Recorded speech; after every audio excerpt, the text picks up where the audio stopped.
100 पुत्र होतील आणि विनितेला सांगितलं तुला 2 पुत्र होतील, असा असणारा आख्यान या ठिकाणी सुरू झालेला आहे. चल. दक्षाच्या कन्या तत्वता कश्यप स्त्रिया कद्रुविनता लावण्य खानी पतिव्रता परिमत्सर दोघीमध्ये. मग त्या ठिकाणी कसं असतं, एक माणसाच्या 2 पत्न्या म्हणजे त्या 34 राहतात. किती जरी आपल्या मालकाचं सांभाळलं तरी त्यांच्यामध्ये भेदभाव मत्सर त्या ठिकाणी 34 असतो. म्हणून त्या ठिकाणी दोन्ही 34 एकूणमेकीचा मस्तक त्या ठिकाणी करू लागल्या, हेवा देवा करू लागल्या. कोण? विनिता आणि कद्रू. चल. सेवेने तो सविला भ्रातारा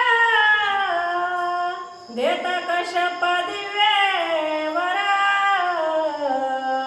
कद्रू समने तुझा पुत्र सहस्र एक होतील.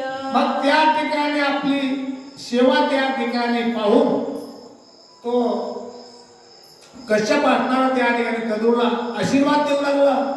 तुला माझी सेवा केली त्यामुळे तुला त्या ठिकाणी 100 पुत्र होतील, असा माझा आशीर्वाद आहे, असा तो त्या ठिकाणी कश्यप बोलला. परमा बलिष्ठ दोघे जना विनते तुझ होतील नंदना दोघी सदेव नारेत दान कश्यप गेला अनुष्ठाना. मग त्या ठिकाणी कश्यपानं त्या विनितेला सुद्धा त्या ठिकाणी आशीर्वाद दिला.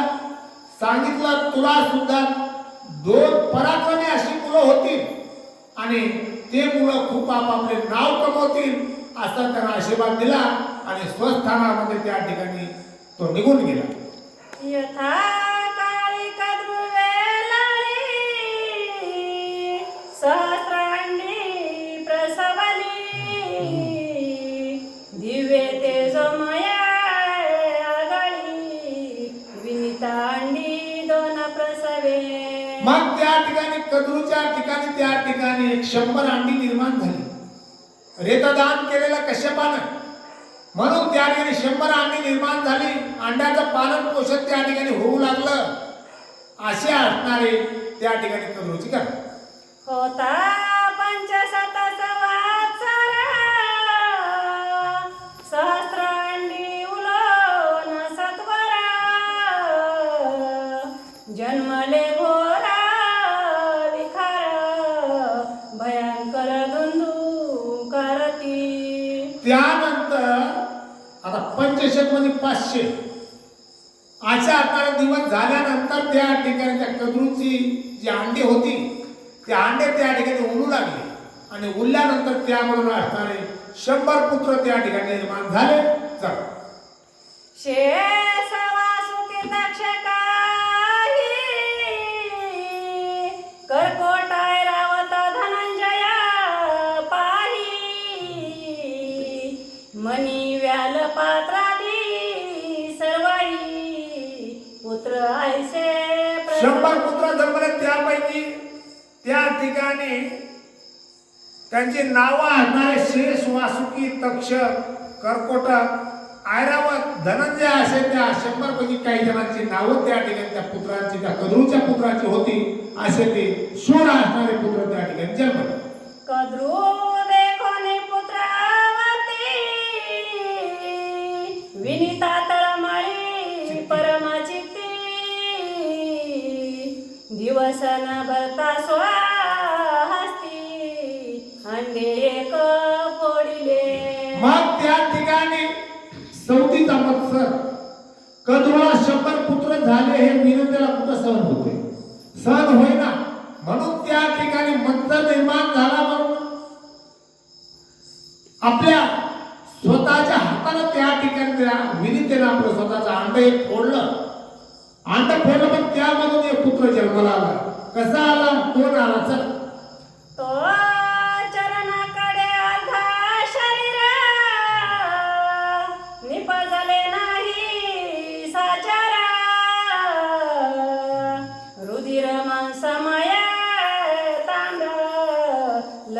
करीत नादरवे. त्या ठिकाणी पूर्ण दिवस भरले नाही तोपर्यंत ते विनितेने अंड फोडलं, म्हणून ती गाडी परिपक्व असा गर्भ तयार झाला नाही, म्हणून कमरेपासून खालचा भाग निकामी झाला, वरचा भाग चांगला राहिला, असा तो विनितेचा एक पुत्राचा जन्म झाला. तर तो महाराजा अरुणा मातेस बोलिला शाप वचना. दिवस न होता संपूर्ण अंडे फोडिले तोरेने. मग त्या ठिकाणी त्याचं नाव ठेवलं अरुण, आणि अरुण त्या ठिकाणी कळू लागल्यानंतर सांगितलं, मातेला विचारलं, दिवस पूर्ण भरले नाही तोपर्यंत तू अंड फोडलंस, माझा जन्म घातलास, ही चूक केलीस, मग त्या चुकीसाठी मी तुला शाप देतो आहे. जिचे द्वेषे फोडिले अंडे पाही तिचेच घरी दासी होई. सहस्त्र हायने कदाही तुझ का सुटका नव्हेची. मग त्या ठिकाणी माझ्यासाठी जे केलेलं काम आहे ते माझ्यासाठी वाईट आहे, म्हणून तुला मी शाप देतो. ज्याबद्दल तुझ्या मनामध्ये द्वेष झाला, ज्या मनामध्ये मत्सर तुला वाटला, तिच्याच घरी तू आता दासी बनून राहशील. किती दिवस? 6 महिने, वर्ष, किती सांगितलं? सहस्त्र. हा, 1000 वर्ष त्या ठिकाणी तुला दासी बनून राहावं लागेल, असं त्या ठिकाणी अरुणाने शाप त्या ठिकाणी स्वतःच्या आईला त्या ठिकाणी दिला. वचन ऐके निराधारी दुसरे अंडे जतना करी. सहस्त्र वर्षा उपारी आपोआप उलेलं. सांगितलं त्या अरुणानं, माझं झालं ते झालं, पण दुसरं जे अंड आहे त्याचं तरी तू आता वाटलो करू नको. तू काय कर, आणखी 1000 वर्ष थांब, त्यानंतर आपोआप ते अंड उलल, आणि ते अंड उलल्याच्या नंतर त्यातून पुत्र जन्माला येईल, तो व्यवस्थित सर्वरित्या बरोबर असेल, असं त्या ठिकाणी त्या अरुणानं स्वतःच्या आईला सांगितलं. त्यात जन्मला सुपूर्णा सोडविला दाशीपणा पासून. करील त्रैलोक्ये पावन विष्णुवान होईल तो.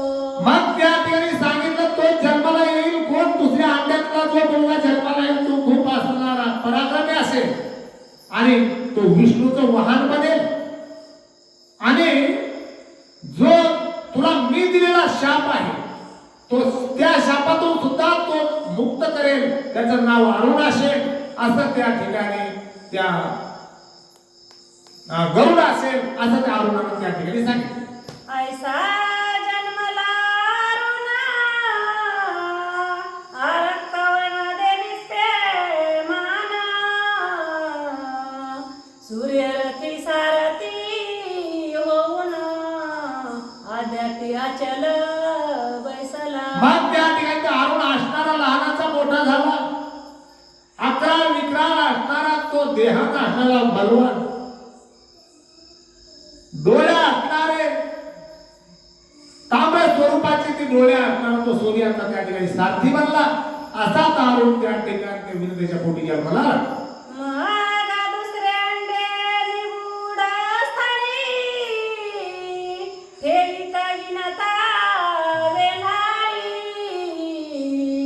यावरी कद्रू एके काळी कापटे धरून बोलत.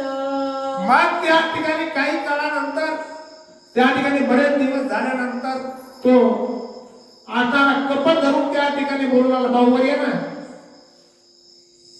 भाऊ भाऊ झोपले घरी गेले. उच्च श्वानयनी पाहू चला दोघी जणी. मग सूर्याजवळ येऊनी विलोकित्या झाल्या. मग त्या ठिकाणी उच्च श्रवा असणारा स्वतःच्या डोळ्यानं त्या दोघी